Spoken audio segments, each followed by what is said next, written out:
Sa harap ng mga kongresista, inilatag ng kumpanyang Meta na siya nangasiwa ng Facebook ang kanyang mga hakbang para labanan ang mga maling impormasyon online. Git naman ng mga mambabatas ay dapat na magkaroon na rin ng tanggapan sa Pilipinas ang kumpanya, lalo't at napakarami ng Facebook users sa Pilipinas. Yan ang ulat ni Mela Las Moras.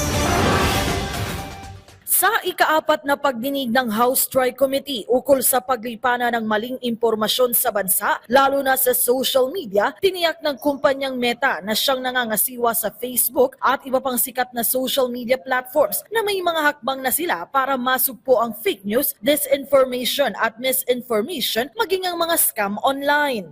Ayon kay Meta Director of Public Policy for Southeast Asia, Rafael Frankel, nito lang 2024, higit 2 milyong accounts mula sa iba't ibang bansa kabilang na ang Pilipinas ang ipinadaw nila dahil sa pagkakasangkot umano ng mga ito sa organized criminal scam centers. Sa ngayon, mahigpit na rin ang pakikipag-ugnayan ng Meta sa mga otoridad ng Pilipinas.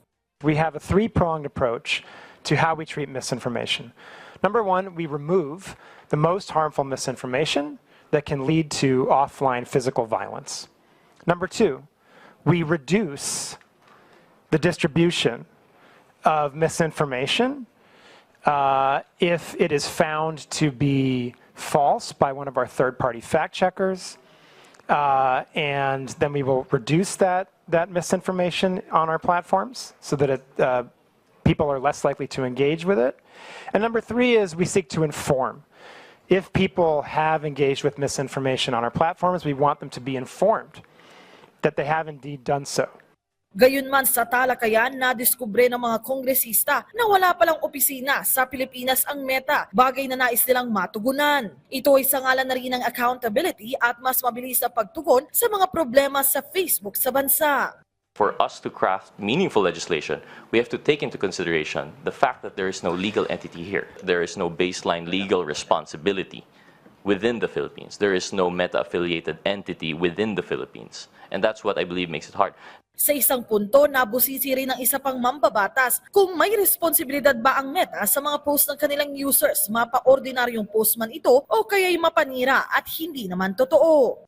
I'm not asking whether you are the primordial entity to be responsible. No, I'm not asking that. My question is whether you bear some responsibility. I think the user bears the responsibility for what they post on our platform. Now, we have a set of community standards that we do our best to uphold. Our responsibility is to make sure that we are doing the best we can to balance between voice and safety.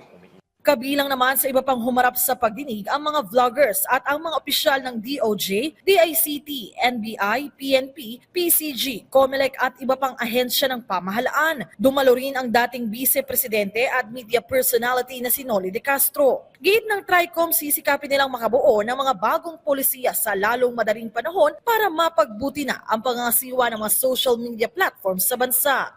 Mela Las Moras para sa Pambansang TV sa Bagong Pilipinas.